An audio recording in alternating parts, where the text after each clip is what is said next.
Okay, everyone, welcome to the channel. So we are putting the final touches on the C6 Corvette. I wouldn't say the final, we're close to the final touches. At least the lines I planned for. So the side skirts. So as you can see, they are dipped in the same cryptic pattern. It cost about, to be honest with you, it cost about $400 to get them dipped. And the original ones that I had the same side skirts I ordered. They cost about $130. I bought them from somewhere online, and I sent them to the same person who dipped the tail as well as the vents, and she went completely MIA and kept telling me. Originally, it was a 5 to 7 day turnaround. This is flat. Now we're 2.5 to 3 months later, and I still have not got them back. So essentially, I gave up on her. And I ordered them brand new again, $130, and I took them to someone else that I felt I could rely on, and I completely did. So there's a little bit of issues to get them to match them exactly. They're slightly off, but you really can't tell. The only way they're slightly off is that maybe on these the pattern is tighter, so you actually see more of the pattern, and you see a little bit more of the green showing through. So if you look at the tail here, you don't see as much of the green. The light doesn't do it justice, but it's very close and it still looks great. So I'm about to go ahead and install these. It's going to be a relatively simple and easy process. I already got the car jacked up here on the passenger side. Here, let me show you guys. So the process is, the first thing I have to do is I have to attach these splash guards, or these guards. And these go actually to the front. I thought they went to the rear, but these go to the front.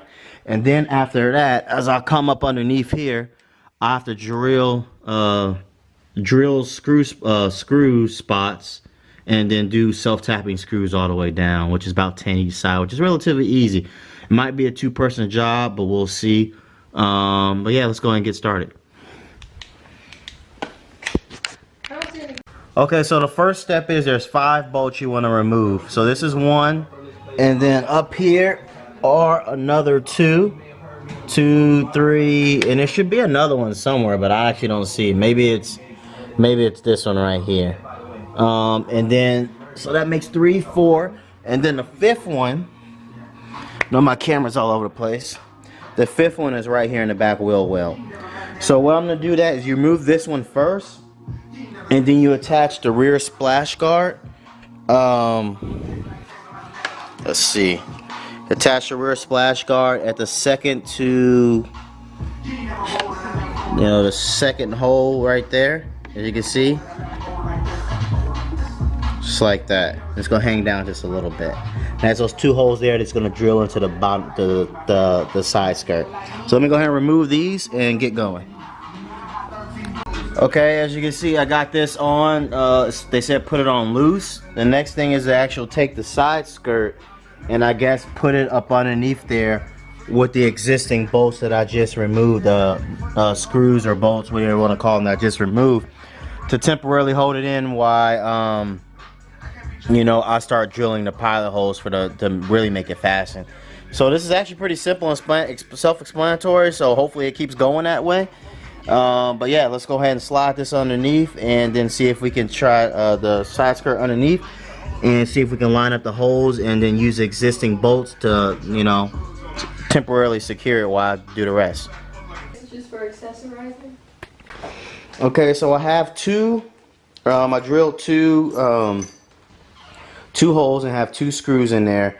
I end up using a 1/8 drill bit. The instructor says use a 3/16. I use a 3/16, and when I put the self-tapping screws in there, they were way too big. So right now I have I use a 1/8 drill bit.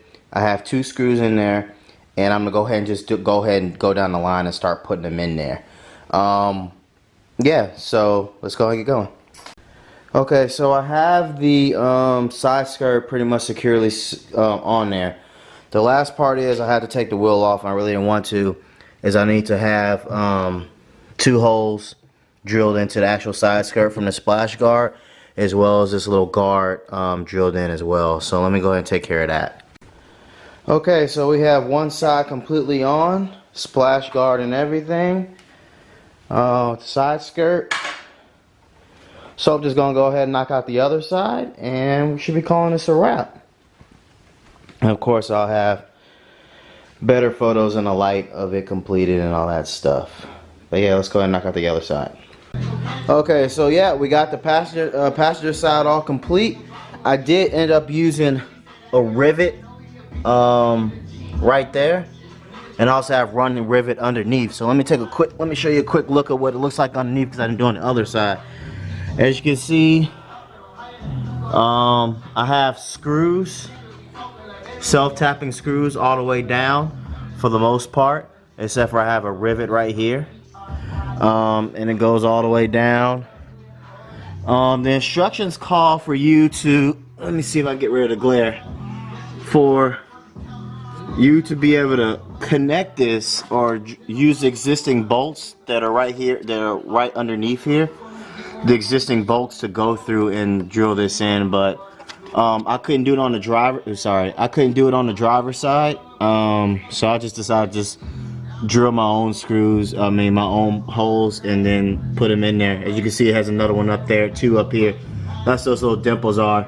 You're supposed to be able to stick them straight through existing bolts like this that are already part of the body. But I just went and drilled my own and sent them through. But overall, the next thing, I really like it. I think they're gonna look great when I get the light on them. So the last thing I need to do is just put the wheels on, and torque it down, and that'll be it.